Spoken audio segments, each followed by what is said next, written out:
जी, क्या हो रहा है ये साधु संतों के देश में? साधु संतों को कभी ठग कहा जाता है, कभी आतंकी कहा जाता है, कभी महाजल्लाद कहा जाता है, कभी महाशैतान कहा जाता है। नहीं, पहले तो मैं निवेदन ये करूंगा कि चलिए ठीक है, खाली साधु संत होते तो कुछ भी कह लीजिए चल जाता, क्योंकि यहाँ सहिष्णु में और संतों को कुछ कह दे, सनातन संस्कृति को कुछ कह दे, हिंदुत्व पे कुछ बोल जाए, कोई दिक्कत नहीं, किसी को फर्क नहीं पड़ता, कोई दिक्कत नहीं है। हिंदू है, चलेगा दौड़ेगा। लेकिन कष्ट इस बात की है कि उत्तर प्रदेश के मुख्यमंत्री योगी आदित्यनाथ जी महाराज हैं और वो 3 पीढ़ी से राजनीतिक भी हैं और संत भी हैं। कई उनसे जुड़े हुए लमसम कई हजार नाथ संप्रदाय से जुड़े हुए मंदिर हैं पूरे देश में। उसके मठाधीश भी हैं, उत्तर प्रदेश के वर्तमान के मुख्यमंत्री हैं। और एक जिम्मेदार पार्टी का नेता का भाषा इस प्रकार हो, हाँ। एक तरफ तो देश जोड़ने की बात करते हैं, एक तरफ तो समन्वय की बात करते हैं, एक तरफ तो समानता की बात करते हैं। क्या उनका यही समन्वय है?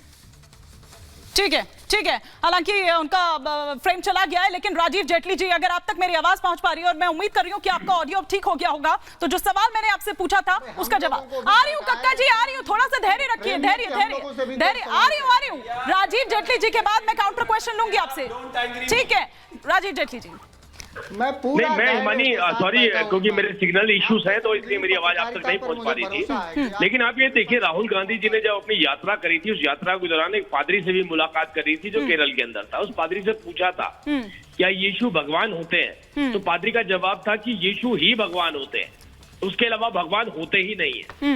और वो जिस पादरी से मिलकर के आए उसके ऊपर एक भी टिप्पणी नहीं करी इन्होंने, क्योंकि वो पादरी की भाषा इन्हें समझ आ रही थी। जो लखनऊ के अंदर एक मौलवियों की बैठक में गए थे, वो भाषा उन्हें समझ आ रही थी, बाहर आके कुछ नहीं बताया किस तरीके से मौलवियों के साथ उनकी चर्चा हुई। लेकिन एक संत के ऊपर आप बार बार गौर कीजिए, हम डिबेट को कहीं कहीं लेकर के जा रहे हैं, उन्होंने मुख्यमंत्री पर अटैक नहीं किया है, उन्होंने योगी पर अटैक करा है। योगी एक संत है, संत के नाते अटैक करा है। उन्होंने कहा है कि वो ढोंगी है, उन्होंने कहा है वो अधर्म फैला रहे हैं। तो आप सोचिए, इस देश की जनता और उत्तर प्रदेश की जनता ये सोच रही होगी कि राहुल गांधी जी की नजर में धर्म किसे कहते हैं। अगर योगी अधर्म फैलाते हैं तो धर्म किसे कहा जा सकता है? क्या धर्म वो होता है जो पादरी ने बताया था, या धर्म वो होता है जो उस मौलवी ने बताया था?